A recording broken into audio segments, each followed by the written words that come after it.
On our silver wedding anniversary, my husband gave me divorce papers instead of a gift. 25 years is long enough, he announced in front of all our guests. I want someone young now, and you need to be out of the condo by tomorrow. He seemed to have forgotten that my parents gifted me that condo. His mother, Celeste Price, just smiled silently. I rose, took the microphone, and said something that left him speechless. That night, Naomi Sterling woke up to whispers from behind the bedroom door. Her husband, Darren Price, was on the phone with his mother again, at 3 a.m. His voice sounded strangely excited. Naomi lay still in the dark, catching snippets of the conversation. "We have to do this right," Darren's voice insisted. "She won't suspect a thing." "Of course not, son," his mother replied. Naomi tensed. What were they plotting in secret? And why now, just a few weeks before their milestone anniversary? The hardwood floor creaked as Darren returned to the room. Naomi quickly shut her eyes, pretending to be asleep. He slipped into bed carefully, but she could feel his body was stiff, restless. The next morning, everything felt odd. Darren was unnaturally affectionate. "Naomi, my love," he said, kissing her cheek. He smelled of expensive cologne. "How about we choose the restaurant for our anniversary today? I want everything to be perfect." Perfect? Naomi raised an eyebrow. In 25 years of marriage, Darren had never been so enthusiastic about a family celebration. She always organized everything, and he only found fault. "Fine," she replied carefully, watching him rush off to work. His cell phone was on the nightstand. The screen lit up with a notification. Naomi couldn't help but look. It was a calendar reminder. Call S at 11 a.m. "Hey, Dee," she asked casually, watering the window plants. "Who's the S you have in your contacts?" Darren spun around abruptly. For a second, Naomi saw panic flash in his eyes, but he quickly calmed himself. Sanchez, a colleague from Seattle, just consulting him on a work issue." A lie. Naomi knew her husband like the back of her hand. When he lied, his left eye always twitched, just as it was doing now. "I see," she replied with a smile, but deep inside, her chest tightened. Once he left, Naomi stood by the window, gazing at the gray October sky over Georgetown. 25 years. A quarter century. They met in college. She was a brilliant accounting student. He was an up-and-coming manager. They married for love, dreaming of children and a big family. But children never came. Doctors found nothing wrong, but the miracle never happened. Darren took it hard, especially when his mother, Celeste, started making passive-aggressive comments about grandchildren. In time, they accepted being childless and focused on the positives, more time for themselves, for travel, and for career advancement. But something vital had shifted between them. A knock on the door pulled her from her thoughts. Standing there was Celeste Price, her mother-in-law, with her usual frigid smile. "Naomi, dear," she said, entering the condo without waiting for an invitation. "How are you? Are you preparing for the party?" Celeste always treated Naomi with exaggerated courtesy, but maintained a great distance. In 25 years of marriage, she never once called Naomi her daughter. "Slowly but surely," Naomi replied, leading her to the living room. "Darren wants to celebrate at a restaurant." "Very good," Celeste responded brightly. "A respectable venue with guests. Doing everything at home just doesn't show how important the date is." She began looking around the living room as if evaluating it. Naomi knew that look. It always made her feel, without a single word being spoken, that Celeste's suburban mansion was larger and better decorated. "By the way, Naomi dear," Celeste said, settling into an armchair, "I've been thinking about the future. Darren is not so young anymore. He's 53. And, well, we don't have grandchildren. Don't you think it would be a good idea to write a will for the grandkids, just in case?" Naomi felt a chill. "What grandchildren, Celeste? We don't have children." "Well, for my nephews," she said dismissively, waving her hand. "I have 2 nephews, good boys, studying, working. If we don't, the government will take everything. Naomi slowly placed her teacup on the table. And where do you keep the condo papers? Celeste suddenly asked, as if it were a casual afterthought. I'm just thinking about the boys' future. The nephews, the young people. That was it. Naomi understood the subtext. They're in the safe, she replied dryly. But why do you ask? Oh, just in case. You never know what might happen. It's good to know where things are. When Celeste finally left, Naomi sat in silence, piecing things together. The late-night call, Darren's strange burst of affection, and now Celeste's pointed questions about the house title. Bit by bit, the puzzle was forming, and she did not like the picture. She went to check Darren's computer. He had never changed the password before. He always used a simple key, the date they met. But it didn't work this time. Her heart raced. In 25 years, he had never kept secrets from her. She tried his birthday. Nothing. She tried his mother's. Nope. Then it occurred to her to try their wedding date, but in reverse. It worked. The browser history opened, and what she saw gave her a knot in her stomach. How to divorce when shared assets exist. Spousal rights in property division. Legal advice for separation. He had searched all of this over the past 2 weeks. With trembling fingers, she scrolled page after page. How to keep the condo in a divorce. Legal tricks for dividing assets. Suddenly, her phone rang. It was her friend, Candace. Naomi, you won't believe what I saw. You're Darren. I saw him at a jeweler's in Tyson's Galleria with a young woman. They were looking at rings. She was clinging to him, hugging him like nothing. What did she look like? Naomi interrupted softly.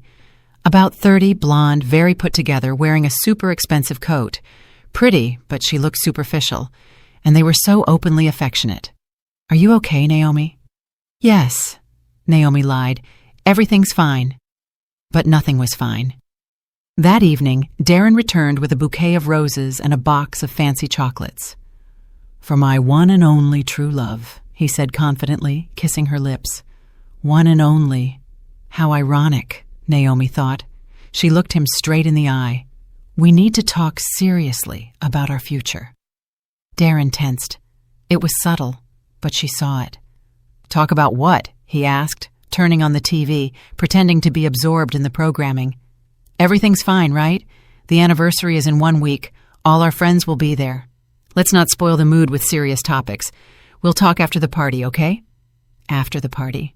That meant something big was planned for the party itself. Naomi nodded, feigning acceptance, but felt an icy coldness within. After 25 years, she knew her husband well. He was preparing something, calmly and coldly, involving his mother and surely a lawyer. What Darren didn't know was that Naomi had an ace up her sleeve, something that could unravel all his plans. And for now, she wasn't going to tell him a thing.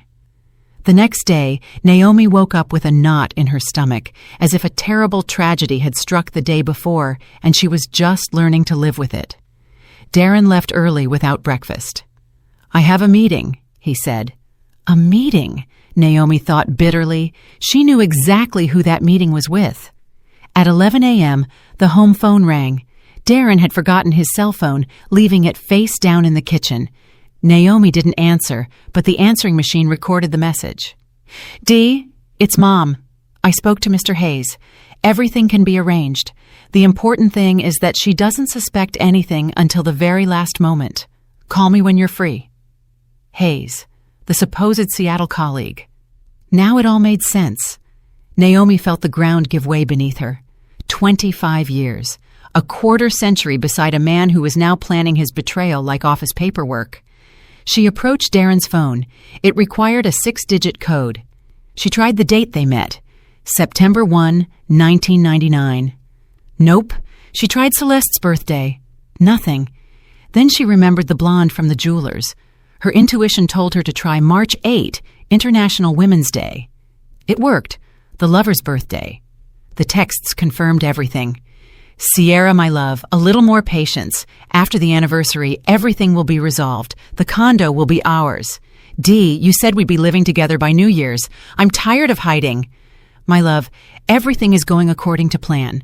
Mom has already taken care of things. Naomi suspects nothing. Hayes says if we play this right, she'll only get half. I'll keep the condo. Naomi slumped into a chair, her hands shaking. They were planning her life as if she were a piece of second-hand property. Darren, his mother, the lawyer Hayes, the mistress Sierra, all tangled in a trap where she was the prey. And the worst was yet to come. Hey, Mom, are you sure the condo title is in both our names? Maybe we got lucky and it's just mine. Son, I saw the copies when you bought it. Both names are on it. But Hayes says there are ways. The important thing is she signs the waiver, and if she won't sign, she will sign. After what we're going to do to her at the party, she won't have any other option. What did they plan to do to her? Naomi felt anxiety rising in her throat. They were going to humiliate her in front of everyone, accuse her of something. Without wasting time, she copied all the important messages to her own phone and put Darren's phone back where she found it. She needed a plan. She needed help. She called Aisha Cole, her college friend, now a family attorney. They didn't talk often, but their friendship remained strong. Naomi, Aisha said when she answered. Long time no talk. How are you? Can we meet today? Naomi asked, trying to sound calm. I need a consultation. Sure, I'm free at 6. Come to the office and we'll talk. Aisha's office was downtown in a modern high-rise. She greeted Naomi with a hug, but immediately noticed the tension. Sit down. Tell me everything. What happened? Naomi took a deep breath. Let's just say an acquaintance of mine is having trouble with her husband. He wants a divorce but is hiding it, and it seems he's setting a trap. Aisha looked at her intently. You sure this is a hypothetical acquaintance, Naomi? Naomi was silent for a few seconds, then told her everything. The late-night calls, the phone messages, Sierra, her mother-in-law's scheming, everything. Aisha listened, occasionally asking for clarification. I understand, she said finally. This is serious, but you're not lost. The good news is you reacted in time. Tell me about the house. When did you buy it? Whose name is on the title? We put both names on it in 2005, equal shares. Are you formally employed? Yes, I'm the controller at Alliance Development Group. I've been there for 15 years. And the weekend cabin is also in both names, but it's not worth much. The condo is the main asset. Aisha jotted down notes. Naomi, they can't do anything to you if you keep a clear head. In a divorce, everyone receives what is legally theirs. No one can force you to waive your share. But it's clear they are planning something dirty. They want to put you in a weak emotional position, a scandal, an accusation, something to break you. You need to be ready. How do I prepare? Gather evidence. Take photos of the messages. Record conversations if you can. Move some of the money into an account only in your name. Most importantly, don't let them know that you know what they're doing. Naomi nodded. For the first time in days, she felt something close to relief. She had a plan. She had support. Thanks, Aisha. How much do I owe you? Aisha smiled. Nothing, girl. Friends don't charge. Just keep me in the loop. And remember, no matter what happens, you are not alone or defenseless. Naomi returned home determined to act, but what she found upon arrival confirmed the war had already begun. Darren was by the entrance, checking himself in the mirror. You look kind of run down today, huh? He blurted out without looking at her directly. Forgive me, but yes, Naomi, you've let yourself go a bit lately. Look, turning 50 isn't the end of the world, but you need to take care of yourself. Go to the gym, see the dermatologist, get something done. I saw Candace's daughter today. She's 30, but looks 25, very polished. And you? Well, you understand. He was comparing her to younger women, setting the stage to justify his betrayal. I have a meeting tomorrow, he announced suddenly. It's Saturday, but it will take all day. Another date with Sierra. That's fine, Naomi replied calmly. And Sunday, I'm going with Mom. I'm going to set up her new smart TV. Spending time with the trader's family. That night, When Darren was in the shower, Naomi reviewed their joint bank account online. In the last month, $30,000 had been withdrawn in several transactions, gifts for Sierra, payments to the lawyer, and who knows what else, all with their shared money. Naomi let out a nervous, brittle laugh. They were using her own money to plan her downfall, but she had an ace up her sleeve. Something they didn't know. A week prior, a letter had arrived from a notary. Her Aunt Josephine, her father's older sister, had passed away in Germany. She had no children or spouse. She left her entire estate to Naomi, her only niece. This included a condo in Munich valued at $800,000, USD equivalent, a bank account with $570,000, USD equivalent, another luxury investment condo in Miami Beach, Florida. Total value, over $3 million. Naomi hadn't told anyone. She wanted to surprise Darren on their anniversary, but now that money and property were her salvation, she opened her laptop and began researching how to register the inheritance, transfer the funds to her personal account, and legally protect herself from the people who saw her as a fool. Darren thought he held all the cards, but the game was just beginning. On Monday, Naomi woke up with a clear plan. First, she visited a notary, but not the one handling her aunt's case. She went to see an old acquaintance, Mr. Perry, the real estate lawyer who had helped them purchase the condo years ago. Naomi Sterling, how many years? And how is Darren Price doing? Mr. Perry, an older gentleman, greeted her with a smile. Mr. Perry, I need your help, she said, entering his office, but it has to be strictly confidential. The lawyer's face grew serious. Sit down. I'm listening. Do you remember our condo on M Street in Georgetown? You did the title work in 2005. Of course. A very good unit in a fine building. Do you recall who purchased it first? I mean, where did the money come from? Mr. Perry frowned, opened an old file, and searched for a moment. Here it is. It was an unusual case. The money came directly from your parents' account, and in the deed of gift, you are listed as the sole recipient. Darren was added 2 months later, as your husband. Naomi felt a surge of warmth in her chest. So, it's formally a premarital asset? Formally, yes. Your parents gifted it to you before Darren's name appeared on the documents. In case of divorce, that can make all the difference. He could only claim something if he proves he invested in major renovations. Naomi smiled faintly. Darren never spent a dime on the condo. She had done everything herself. Could you give me a confirming document? Of course. Come back tomorrow afternoon. It will be ready. Leaving the office, Naomi felt different. After so many days, she finally felt strong, protected. But what awaited her at home left her breathless. A courier delivered a thick envelope from Germany, the final papers for Aunt Josephine's inheritance. Naomi read the lines with the help of a summary. A condo in Munich valued at $800,000, a bank account with $570,000, and the luxury investment condo in Miami Beach. More than $3 million in total. She sat in the living room. She was now a wealthy, independent, free woman, but Darren shouldn't know. Not yet. Her phone rang. It was Darren, his voice overly cheerful. Naomi, my love, I was thinking, what if we really celebrate our anniversary? Colleagues, friends, everyone. Why such a big deal, Dee? Why? It's 25 years. A silver anniversary. I want everyone to see what a perfect family we have.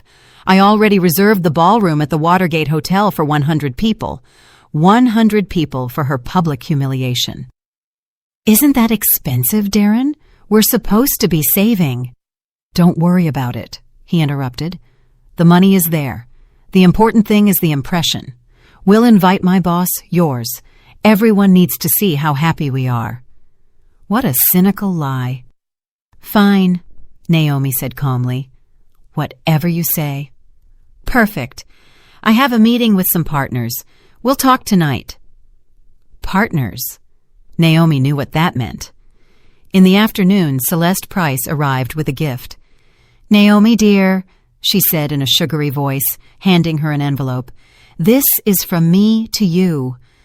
It was a consultation with an excellent family lawyer. Just in case. You never know. Naomi opened the envelope. A business card. Hayes and Associates, Divorce and Property Law. With a note. Free consultation anytime. The audacity. They were giving her a consultation with the very lawyer who was planning her betrayal. "Thank you," Naomi said dryly. "Very thoughtful. I worry about you, daughter." Daughter. For the first time in 25 years, her mother-in-law called her that, just before stabbing her in the back. After Celeste left, Naomi began to clean. In one of Darren's jackets, she found a crumpled card. Mr. Hayes, family law, divorce, asset division, alimony. The same lawyer, the same plan. Darren came home late that night, cheerful and smelling of expensive perfume. He hugged Naomi. "Everything is ready. Restaurant, menu, guests. It will be unforgettable." Naomi looked at him coldly. He was right. It was going to be unforgettable, just not the way he imagined. "Dee, what cologne are you wearing? That's not yours." He hesitated. "I got on the elevator with the neighbor. She wears a very strong perfume, and it clung to my jacket, one lie after another. By the way," he said, walking toward the window, "at the anniversary, I'm going to give a special speech about our life and our future plans." "What plans?" "You'll see. It's a surprise." A surprise? Naomi felt a chill. She couldn't sleep that night. Around 2 a.m., she heard a murmur. Darren was on the phone in the hallway. She got up quietly and pressed her ear to the bedroom door. "Mom, everything is perfect. The restaurant is booked. Guests are confirmed. After the toast, it will all just happen.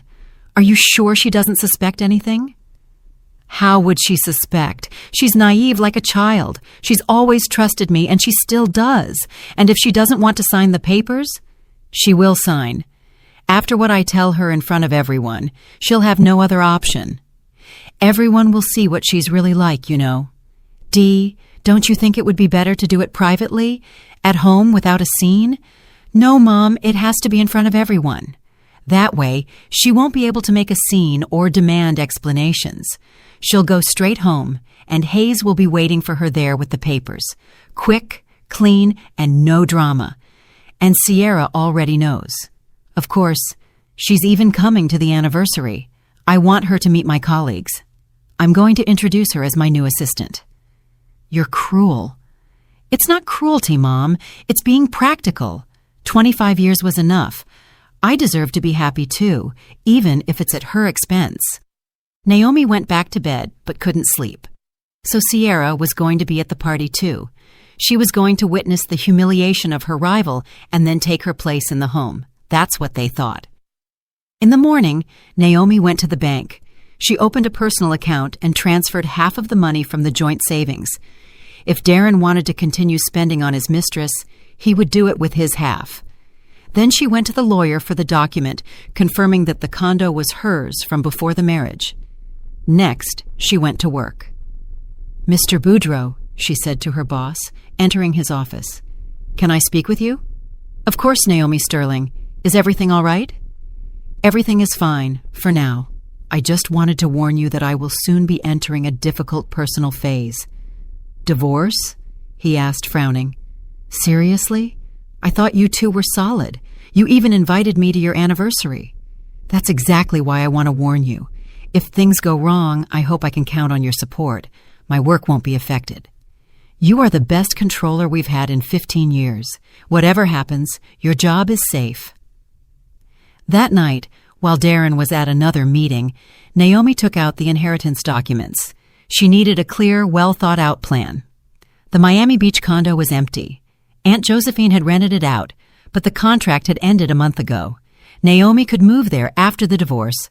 With the money in the German bank, she had financial independence for years. And most importantly, the document proving the D.C. condo was hers from before the marriage. Darren would never see that coming. Tomorrow was the anniversary. He thought he would deliver the final blow, but he was the one about to be blindsided. Naomi put all the papers in the safe and smiled. Thursday morning, she went to the German consulate. She needed to formalize the inheritance to access Aunt Josephine's accounts. The consul, an older gentleman with a neatly trimmed beard, reviewed the documents carefully. "Everything in order, Mrs. Sterling. Your aunt was a very prudent woman. The bank accounts will be unlocked in 1 week. And regarding the Miami Beach condo, ownership passes to your name immediately. Here are the papers. You can dispose of it as you wish." Naomi carefully put the documents in her bag. She now owned 3 properties, over $1 million in cash, and, most valuable of all, complete freedom. That same day, she opened another account in euros to prepare for the international transfer. The bank advisor, a young woman, looked at the numbers in the papers with wide eyes. "Wow, you did very well with the inheritance, didn't you?" "Yes," Naomi smiled. "My aunt was an incredible woman." Leaving the bank, she felt a weight lift from her. For the first time in years, she felt truly free and independent. She no longer cared what Darren planned. That was no longer her problem. But the surprise waiting for her outside the Watergate Hotel was a sharp blow. She had gone to check on the anniversary party arrangements, and right by the entrance, a young blonde woman in an expensive coat was talking on the phone. "Dee, my love, it's incredible," Sierra was saying in a sickly sweet voice. "The ballroom is huge. The decor is divine. You promised we'd live in a huge condo soon, and I can already imagine hosting parties there." It was Sierra, her husband's mistress. She was only a few feet away, talking excitedly about the life she would have with him. Naomi stood still, watching her. There was no doubt she was pretty. About 30, great figure, well-kept hair, perfect nails. But her eyes were empty, cold, and calculating. "Of course, I understand tomorrow will be difficult," Sierra continued. "But you said after your speech she'd understand everything, and I'll be there as your new assistant. Romantic, right?" "Publicly humiliating your wife is romantic." Naomi walked closer. "Excuse me, do you know where the manager is?" Sierra turned, looked Naomi up and down with disdain. "No idea," she replied coldly. "I don't work here." She returned to her phone. "Dee, there's some lady asking me questions here. Okay, see you tonight. I love you." Some lady? Naomi smiled to herself. Tomorrow, this lady would deliver a big surprise. The restaurant manager, a kindly, plump woman, received Naomi with a smile. "You're here about tomorrow's anniversary? Mr. Price already paid for everything. Ballroom for 100 people, banquet, live music." "And how much did all that cost?" $45,000. Your husband requested the best of the best." $45,000 to humiliate her in public. Naomi nodded. "I see. Can I see the ballroom?" Yes, the room was luxurious. High ceilings, crystal chandeliers, immaculate white tablecloths, enormous mirrors on the walls. All the guests would have a perfect view of the spectacle. "Where will the microphone for the toasts be?" Naomi asked. "Right here in the center," the manager said. "Mr. Price insisted that everyone hear him." Of course. So no one misses the humiliation. At home, Darren was waiting, nervous, pacing with the paper in his hand. "Ah, Naomi," he said, quickly putting the paper away. "Where were you?" "At the restaurant, checking everything. What did you think of it?" "Impressive. $45,000 for one night. Seriously, Dee, don't you think that's too much? We have other plans, right?" "Don't worry about it," he scoffed. "The money is there. The important thing is to make a good impression. On the guests or on the mistress?" That night, Celeste Price arrived, completely excited. "Dee, son, are you ready? Did you rehearse your speech?" "Of course, Mom. Everything will be perfect. Don't worry." She patted his shoulder. "Your speech will be a success. Everyone will see that you made the right decision." The right decision. Naomi watched them from the kitchen, the rage building inside. "Mom, what if she makes a scene?" Darren asked. "She won't," Celeste replied confidently. "With so many people, she'll hold it together. She's an educated woman. They'll settle things at home. And Hayes, is he ready?" "Yes, the papers are done. All she needs to do is sign. After your speech, she'll have no choice." Naomi quietly went to the bedroom and took her own papers from the drawer. She had everything ready. She put all the documents into a small folder, the paper stating the condo was hers from before the marriage, the inheritance documents, and the statement for her new bank account. Tomorrow, those documents would change everything. Later that night, when Celeste had left, Darren locked himself in his study. Naomi heard him rehearsing his speech, murmuring words to himself.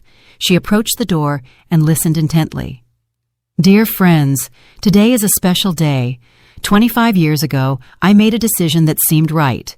But life moves on, people change, and sometimes you have to have the courage to admit your mistakes. Mistakes? 25 years of marriage was his mistake. I thank Naomi for these years, but honesty demands I speak the truth. We are different people with different values, with different plans for the future, and I have made a decision. The rest was muffled, but the meaning was clear. Naomi returned to the bedroom. She had no desire to sleep. In the morning, Darren woke up in a good mood. Naomi, he said, adjusting his tie knot in front of the mirror, today is a great day. Yes, our anniversary. Not just that, he said, smiling strangely.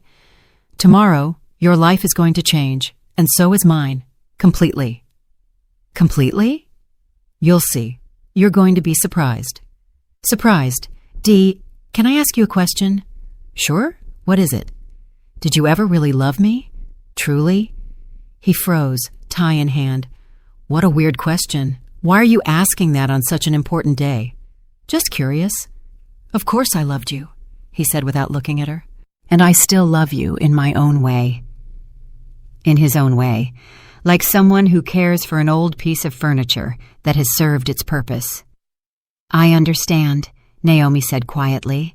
Throughout the day, Darren was frantic, calling the restaurant, checking the guest list, giving orders.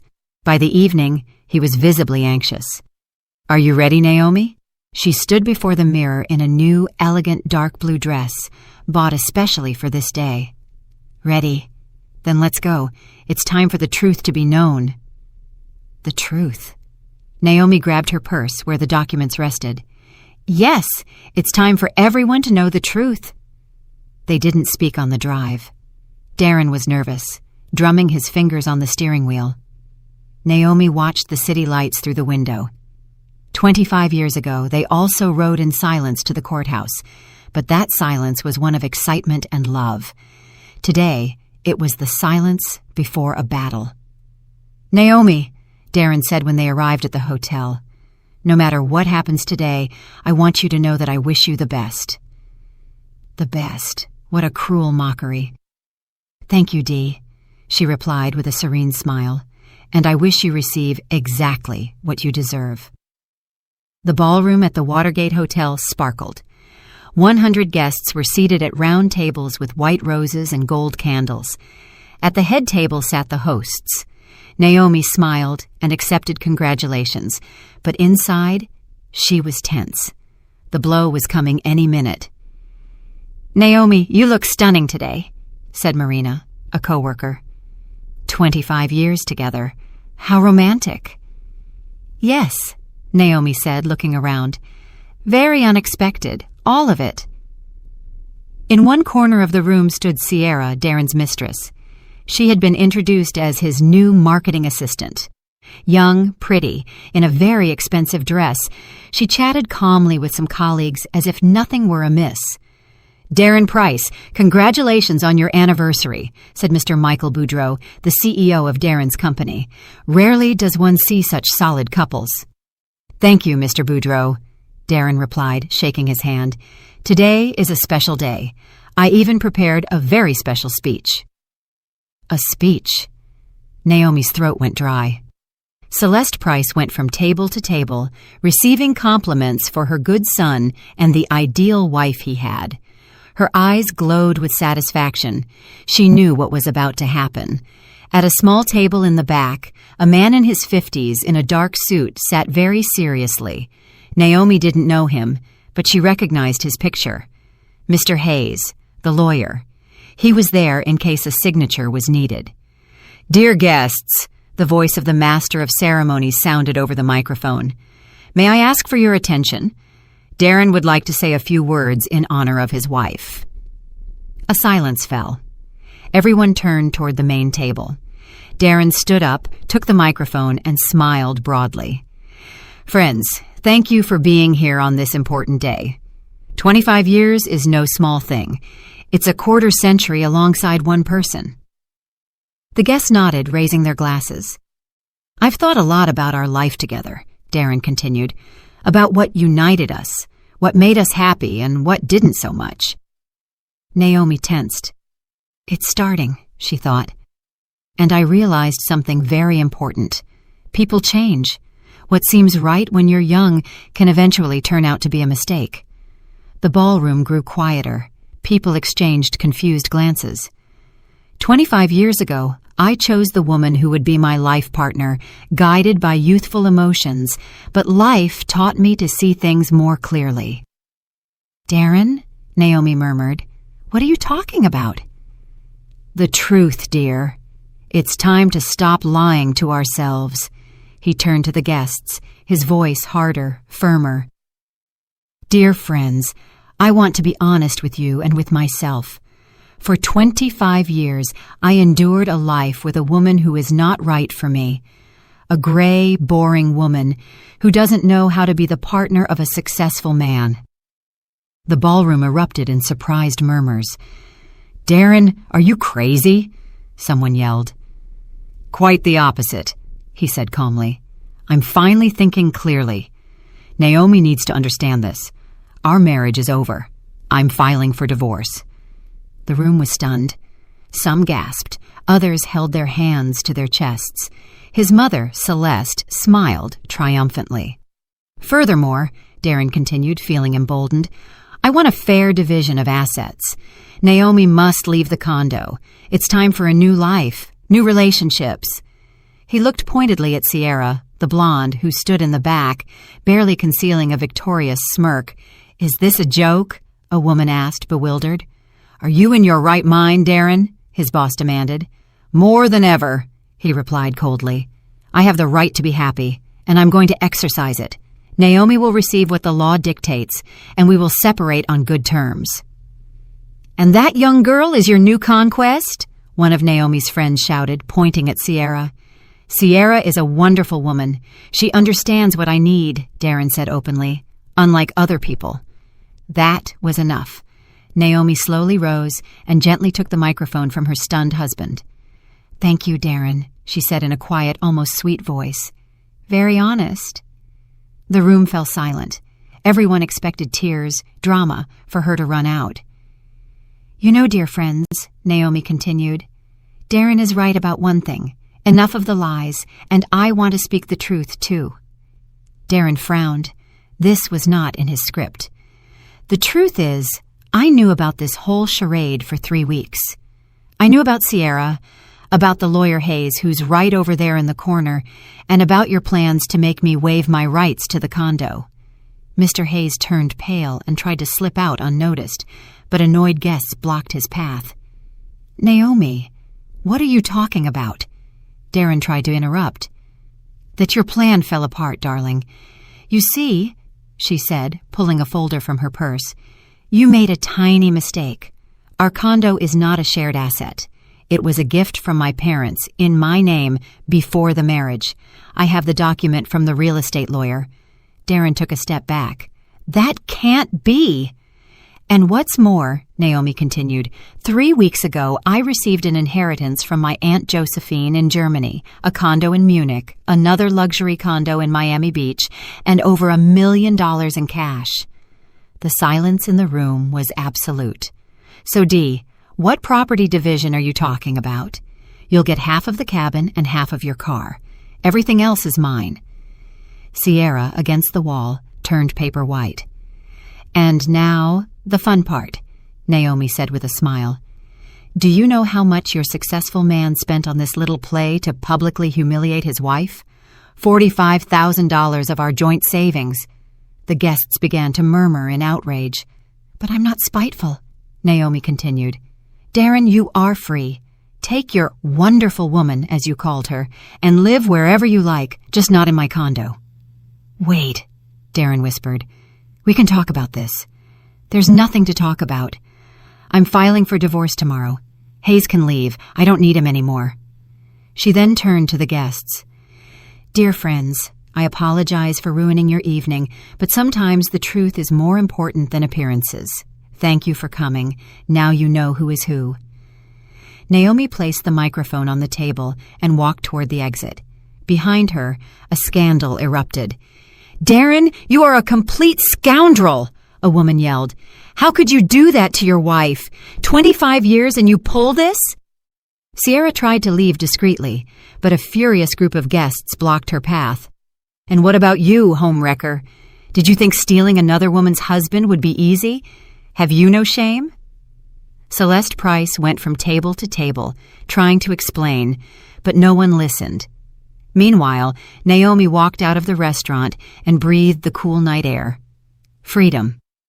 She paused at the door and looked back at the chaos inside. Through the large windows, she could see the house of cards Darren had built over months collapsing. He was in the middle of the ballroom, pale, confused, like an actor who had forgotten his lines. The microphone lay on the floor, guests yelling around him. Mr. Michael Boudreau, the CEO, approached him. "Darren Price, I am deeply disappointed in you after this show. I think we will have to review your position in the company." "But Mr. Boudreau, you don't understand," Darren stammered. "It's not what it looks like. Naomi twisted everything." "Twisted?" interjected Marina, one of Naomi's co-workers. "We all heard what you said. 25 years enduring a colorless woman? Aren't you ashamed?" In another corner, a different scene unfolded. Sierra, finally realizing her dream of living in a luxury condo was over, pushed her way through the angry guests. "Dee!" She grabbed Darren's sleeve. "What's going on? You promised me a condo. Where's the money you gave me for our new life?" "Shh," Darren whispered, nervously looking around. "Not here." "Why not here?" Sierra yelled, growing hysterical. "I've been waiting for 3 months. You said we'd live like kings after the divorce, and now what?" Guests turned, curious, some already recording on their cell phones. "Stop it," Darren pleaded. "We'll talk later." But Sierra let out a bitter, almost hysterical laugh. "Talk about what? You don't have a condo or money. You fooled me." She turned to the guests. "Do you want to know the truth? This successful man promised me riches for 3 months. He bought me jewelry with his wife's money. He promised me a huge downtown condo." "Sierra, shut up!" Darren screamed in desperation, but it was too late. "And he also took out loans using their shared assets as collateral," she spat out, getting carried away. "He thought his wife would never find out. He took $20,000 from Chase Bank and another $15,000 from Wells Fargo. He spent it all on me." The room was silent. Even Naomi hadn't known about that. Celeste Price, who had tried to be inconspicuous, rushed toward him. "Dee, son! What is this woman saying? What loans? What inheritance of Naomi's?" "Mom, now is not the time," Darren mumbled. "Not the time. I mortgaged my mansion to give you money for the lawyer. And now what? How am I going to pay? Another blow." Even his mother was now in debt because of his scheme. Wait, one of the guests intervened. "Did I understand correctly? The 3 of you planned to deceive Naomi?" "No, 3, 4, Sierra injected venomously. "The lawyer Hayes, too. He was going to make her sign the waiver to the condo." Everyone turned to the corner where Hayes had been sitting, but his chair was empty. The lawyer had already bolted. "Snake!" Celeste Price shrieked, lunging at Sierra. "This is all your fault. You drove my son crazy." "My fault?" Sierra retorted indignantly. "It was your son who groomed me. He told me his wife was a fool, that he'd manipulate her easily." Men separated them just as a fight almost broke out. "What a disgrace," a woman said loudly. "Mr. Boudreau, doesn't Naomi work for you?" "Yes, And she is the best controller I've had in 15 years, the CEO said firmly. After this circus, the only thing I'm going to do is raise her salary. And this guy, he looked at Darren with contempt, should look for another job. With this reputation, he won't get far. Darren went back and forth between his mother, his mistress, and the indignant guests, trying to fix something. "People, you don't understand," he yelled. "I have the right to be happy. 25 years is too much." An older woman approached him, Aunt Clarice, Naomi's aunt. "And did you think about how she felt living 25 years with an egoist like you?" Aunt Clarice is right. Other family members of Naomi supported her. "What a disgrace. People like you don't belong in our family." "Good thing Naomi found out in time," added her cousin Dwayne. "Otherwise, you would have kept fooling her whole life." "Hey, what if we upload this to social media?" one of the young guests said. "Let everyone know who this guy Price is." "Yes," others agreed. "We have to trend the hashtag silver anniversary traitor." "No, wait," Darren begged. "Don't do it. This is my private life." "Private?" Sierra laughed. "You humiliated your wife in front of 100 people, and now you care about privacy?" Slowly the guests began to leave, first Naomi's family, then her coworkers, and then their acquaintances. As they left, each one gave their opinion. "Darren Price," a colleague said on his way out. "After tonight, don't even say you know me." "What a shame for the family," a neighbor muttered. "And now, how is he going to face people?" "You're trash," one of the men said bluntly as he passed. "You exposed your wife like she was a joke in front of everyone." Half an hour later, only the protagonists of the drama remained in the ballroom: Darren, Celeste, Sierra, and a few waiters watching curiously. "Now what?" Sierra asked, fixing her disheveled hair. "Do you have any money at all, Dee?" "Where from?" he complained. "I spent it all on the party and your gifts. And the loans? Who's going to pay them?" "I don't know. Maybe I'll sell the car." "The car?" Sierra laughed bitterly. "Are you crazy? That won't even cover the debt. And what about me? I left my ex for you." "I don't know," Darren repeated. "I don't know what to do." Celeste Price sat with her face in her hands. "And what am I going to tell Hayes? He charges for every consultation, and I even put my house up as collateral." "Mom," Darren said, approaching her, "we'll find a solution." "A solution?" She lifted her face, her eyes red. "In my 70s, I'm left homeless because of your foolishness." Then Sierra stood up, adjusted her purse, and said, "You know what? I'm leaving. You two are utterly useless. Dee, don't ever call me again. And the money you owe me for the last 3 months? Forget it. Consider it a payment for this life lesson." She paused at the door and turned. "Your wife is one badass woman. It's a shame I only met the real her today. Those are the women who deserve respect." She left, the sound of her heels echoing sharply. Darren and his mother were left alone in the ballroom amidst half-eaten plates and spilled glasses. "Dee," Celeste said softly, "what if it's not too late? What if we go see Naomi and ask for forgiveness?" Darren shook his head. "It's too late, Mom. You saw her face. She will never forgive us." "Then what are we going to do?" "I don't know," he repeated for the third time. "I swear I don't know." Meanwhile, Naomi was in a taxi back to the condo, watching the city lights. In her purse, she carried the titles to 3 properties and a bank statement showing over $1 million. The driver, an older man, looked at her in the rearview mirror. "Beautiful night, isn't it?" "Yes," Naomi said, smiling. "Very beautiful. You could say it changed my life." "That's good. Some days just change everything." "That's exactly right," she replied.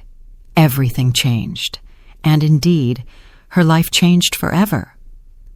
3 months later, Naomi was in court, watching the life of the man she had been married to for 25 years fall apart.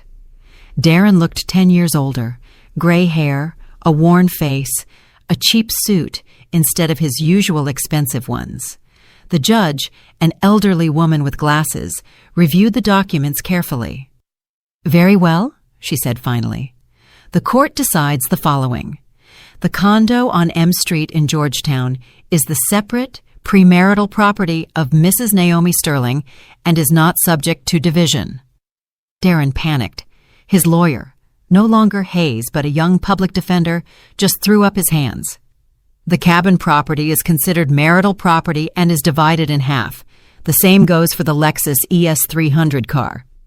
Your Honor, Darren's lawyer stood up. My client used that car for work. Denied, the judge replied dryly. The car was purchased with common marital funds. Naomi said nothing. Her friend and lawyer, Aisha, smiled discreetly. Everything was going according to plan. Furthermore, the judge continued, it was proven that Mr. Darren Price concealed significant debts from his spouse, a $20,000 loan at Chase Bank, a $15,000 loan at Wells Fargo, and an $8,000 quick loan. The total debt is $43,000. But those are his personal debts, the young lawyer protested. According to Family Code Section 39, the judge replied calmly, debts incurred during the marriage are the responsibility of both parties. However, since the money was not used for family welfare, but for the personal affairs of the petitioner, he shall be solely responsible for their repayment. Darren went even paler. $43,000 in debt, and it was all his. This court solemnly decides, the judge concluded, to dissolve the marriage between Darren Price and Naomi Sterling. The respondent retains the condo and all bank accounts. The petitioner retains half the cabin value and half the car's value.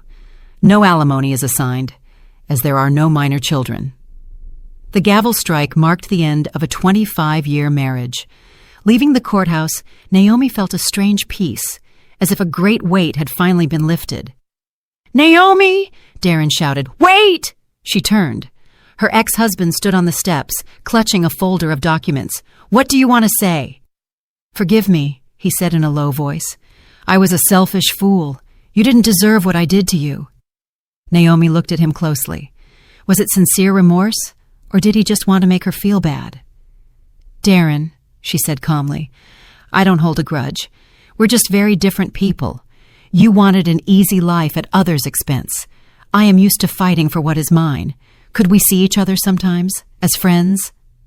No, Naomi replied, softly but firmly. I'm sorry, but no. It's better if we each go our own way. She turned and walked toward her car, a new, elegant Audi she had bought with part of the German inheritance. Life continued, and everyone got what they deserved. A month after the divorce, Darren lost his job. The video of the anniversary party went viral on social media, and his company's CEO no longer wanted to deal with the scandal. Darren Price, his boss told him on that last day, I can't have someone on my team who made such a public spectacle. But I'm a good professional. Maybe so, but your reputation is in the gutter. I'm sorry. Finding a job was difficult. Everyone recognized him. The video even had the hashtag Silver Anniversary Trader trending. Nobody wanted to hire a man like that. He ended up working as a taxi driver with his old Toyota Camry, which he had to buy back from Naomi for half its value, $15,000.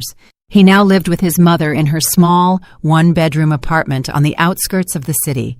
Celeste had to sell her downtown mansion to pay the debts and buy something smaller and cheaper. Dee, she would say to him at night, looking at the cracked walls, don't you wish you had listened to me? Never gotten involved with that Sierra? It's too late, Mom, Darren would reply, counting his day's earnings. Too late for regrets. And Sierra? She was more than fine. 2 months after the scandal, she married a 50-year-old entrepreneur who owned a chain of restaurants. He was wealthy, though not very smart. He believed her whole story about a toxic relationship with a married man.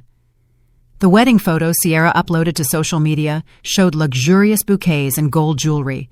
The caption read, Finally found true love, #happy, #new life. Darren saw those photos and let out a bitter smile. Sierra got what she wanted, a husband with money. But it wasn't him. Naomi lived a completely different life. She moved to her Aunt Josephine's investment condo in Miami Beach. It was a spacious, light-filled condo with a view of the ocean, a true oasis amidst the city's chaos. She didn't want to be an accountant anymore. With the money she inherited, she opened a small publishing house specializing in translations of European literature. It was her lifelong dream. "Naomi Sterling," Mr. Boudreau said when she resigned, "we don't want you to leave. Are you sure you won't reconsider?" "Thank you," she replied with a smile, "but I've found what I'm truly passionate about. I'm dedicating myself to books." "Well, I wish you the best of luck. And you know what? After everything that happened with your ex-husband, many of our female employees look up to you. A woman has to know how to defend herself." One evening, her friend Aisha came to visit.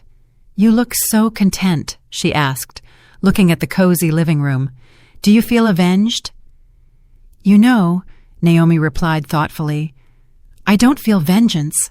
I feel relief. That wasn't vengeance. I just defended my rights. The truth always wins, even if it takes time." They drank tea on the balcony, watching the lights of Miami shine. "Do you regret those 25 years?" "No," Naomi said, shaking her head. "Those 25 years taught me something invaluable, to only rely on myself and to value honesty above everything else." Her publishing house employed 5 people, talented young translators. They published beautiful books in small editions for those who appreciate good literature. "Naomi," her editor Anna said one day, "your story is very special. My mom told me she was at that anniversary. She works with your ex-boss. She says there are few women like you." "I don't consider myself a strong woman," Naomi responded. "I just decided not to be a victim." A year later, she received a letter from Darren. "Naomi, I don't know if you'll read this. I just want to say that I understand. You were the best thing that ever happened to me. I lost you because I was foolish and greedy. I don't ask for forgiveness. I know I don't deserve it. I just want you to know that you deserve the best in the world. Be happy. Darren." Naomi read the letter and filed it away in a drawer.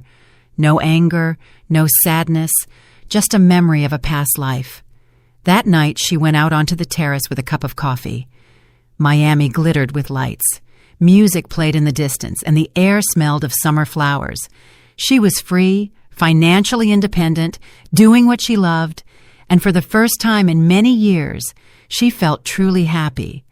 In another part of the city, Darren drove his old Toyota, carrying passengers, thinking about how one can lose everything in a single night.